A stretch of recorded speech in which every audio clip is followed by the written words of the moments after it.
कि आप जो है आइए और हमारी लक्ष्मी आपको प्रसाद पवाना चाहती है तो आइए, लेकिन जरा तैयारी में आइएगा। तो भगवान ने कहा कि तैयारी में आइएगा। तो अगस्त जी ने कहा कि ठीक है, तैयारी में आएंगे। अब भोजन परसने लगे, भोजन देने लगे, चलते चलते चलते चलते भोजन चल रहा है। 2 साल हो गया भोजन चल रहा है। माँ सीता ने देखा कि बाबा तो पा ही रहे हैं। फिर जो है रिद्धि सिद्धि को बुलाए, रिद्धि सिद्धि आई। फिर इन्होंने भी जो है सब लगे रहे, लेकिन महाराज ये तो परमात्मा की लीला है, सब हार गए। अंत माँ सीता जी को कहना पड़ा प्रभु श्री राम से कि महाराज जी को कहे कि अब बस हो गई, बीच में जल तो पीजिए। तो महात्मा जी कहते हैं मैया आई, बाबा जल तो पीजिए बीच में। तो महात्मा जी कहते हैं देवी बीच तो आए, अभी बीच नहीं आया, पहले बीच तो आए तब जल पिएंगे। बीच बीच में जल पीते ना, तो कहे कि जल पीजिए, तो कहे कि बीच आएगा तब ना, अभी बीचों नहीं आए। तो बोले अभी बीचे नहीं आए तब तो बनता था रहे। तो भगवान के पास गई, भगवान ने आदेश किया अगस्त जी को, बस। तो अगस्त जी ने कहा देवी अब महापूर्ण हो गए। तो अंदर गई, तो अब पानी के लिए सोची कि पानी के लिए माँ सीता माँ का ना नहीं पूछेंगे, इतना भोजन के लिए पूछे तो 2 साल तक खाते रहे, जल के लिए पूछेंगे 2 साल तक पीते रहेंगे, पूरी धरती का जल पी लेंगे, इसलिए बोले कि बस ठीक है। भगवान से कहे थे अगस्त जी, भगवान से कहे थे कि हे भगवान, हे गोविंद, अभी तो आपको द्वापर में आना है। अब द्वापर में जब आप आएंगे तो गिरिराज पर्वत को अपनी कनिष्ठिका पर उठाएंगे।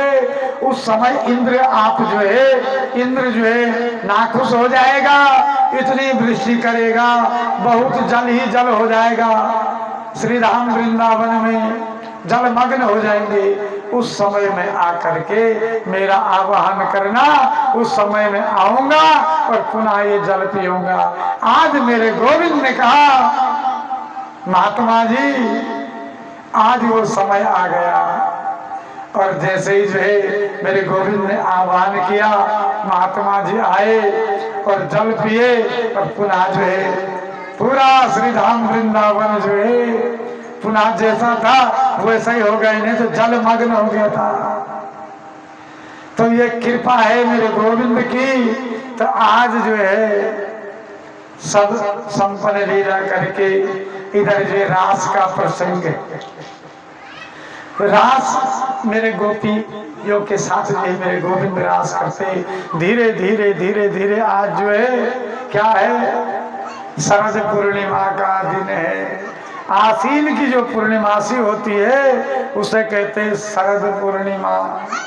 शरद पूर्णिमा को मेरे गोविंद ने क्या किया, शरद पूर्णिमा को ही जमुना जी के तट पर मेरे गोविंद ने जो है रास रचाया।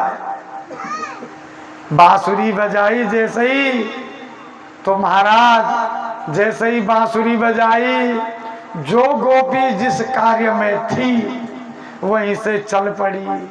मानो कि जो गोपियां थी उन गोपियों को लगा कि भगवान जो है बांसुरी की धुन पर हमारा ही नाम आ रहा है। जिनके कानों में शब्द जो गए बांसुरी की, उनको ये लगा कि मेरा ही नाम भगवान पुकार रहा।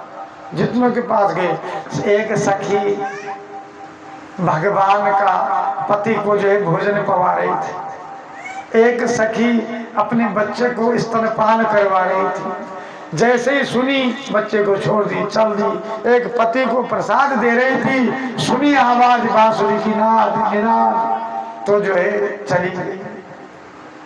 पति कहा अरे राम रस दे दो, नमक कम है, तो नमक के जगह चीनी दे दी। और पति कहा कि तुम जा कहाँ रही हो? बोले इतना समय थोड़ी नहीं मेरे पास कि मैं बताऊंगी कहाँ जा रहे हो, इतना समय नहीं है। चलती चली गई। अब जैसे ही मेरे गोविंद के पास आए, मेरे गोविंद कहे आओ आओ गोपियों स्वागतम महाभाग, आओ गोपियों आपका स्वागत है।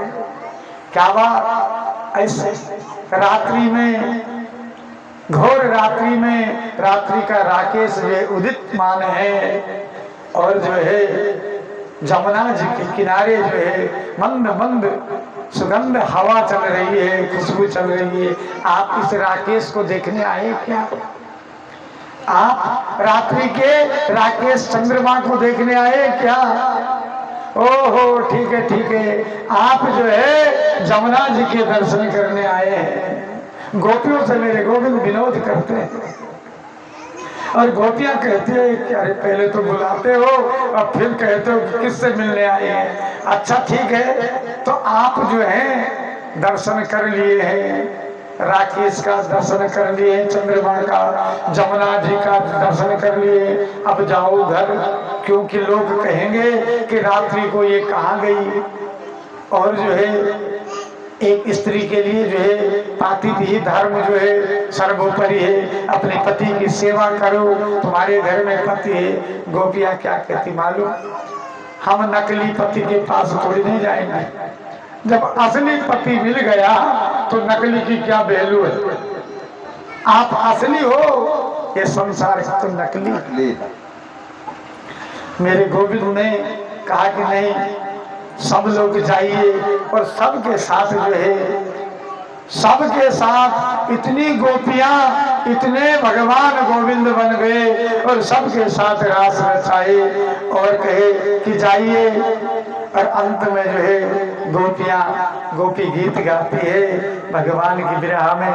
आइए 2-4 मिनट हम भी गुनगुनाते हैं, साथ दोगे तो बढ़िया, नहीं तो हारमोनियम ही बजाना पर थोड़ा सा हल्का सा स्वर।